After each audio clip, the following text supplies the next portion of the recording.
Rory McIlroy just completed the career Grand Slam, but he's not slowing down.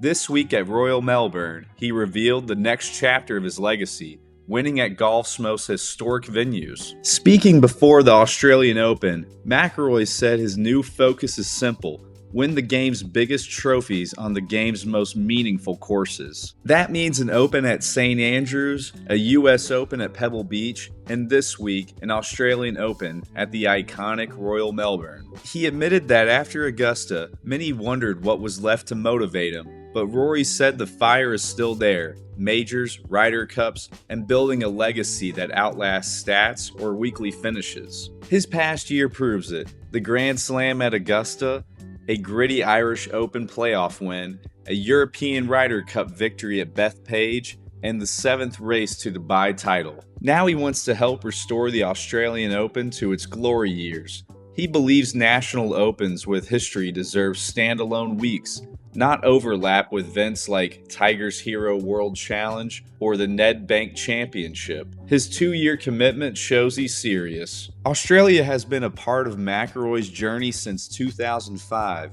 and now he returns to Royal Melbourne alongside Adam Scott and Min Woo Lee. And if Rory wants to set the tone for elevating this tournament, he's got to win it. What do you think? Can Rory add another historical venue to his legacy this week? Drop your thoughts below. Rory McIlroy almost missed the cut at the Australian Open, thanks to a shocking whiff in the trees. But what happened next flipped Royal Melbourne on its head. After a bogey on 14 dropped him outside the cut line, the packed Aussie crowds went silent.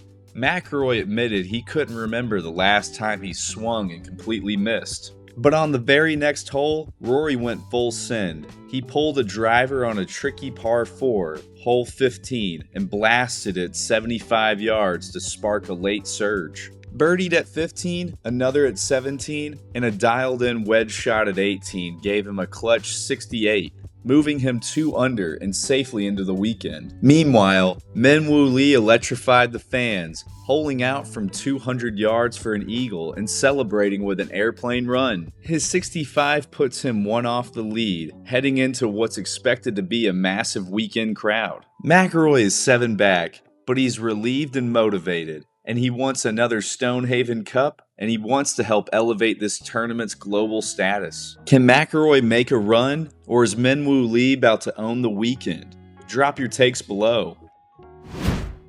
Up next, we hear from Scottie Scheffler at the Hero World Challenge. He breaks down what is working and how he's handled a tough stretch, and why one reporter's question pushed him a bit and got a little spicy. Scottie, how would you kind of assess your play today?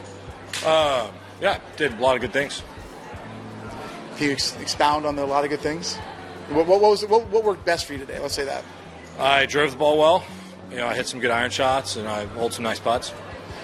Was it how big was it to get off that fast start that you had for the first 600 through 7 holes? Yeah, it's obviously a dream start. I think going into the day, you're trying to get off to a good start, and I did a good job of that today.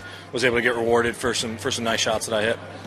Just a question: the 16th hole, does that not fit your eye kind of right? I know you hit a drive in the fairway today, but does it not maybe fit your eye as well as maybe some of the other holes? I hit the drive in the fairway today, and I basically didn't have a stance. So you explain that one to me.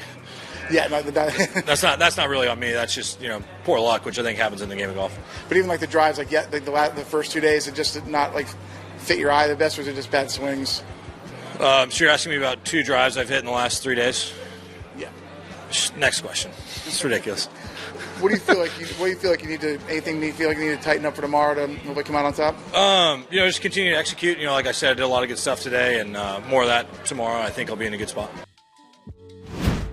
That wraps up the golf news, and thank you for watching. For your daily dose of golf news, subscribe to Daily Divot Golf and click the bell icon to stay notified about our latest videos.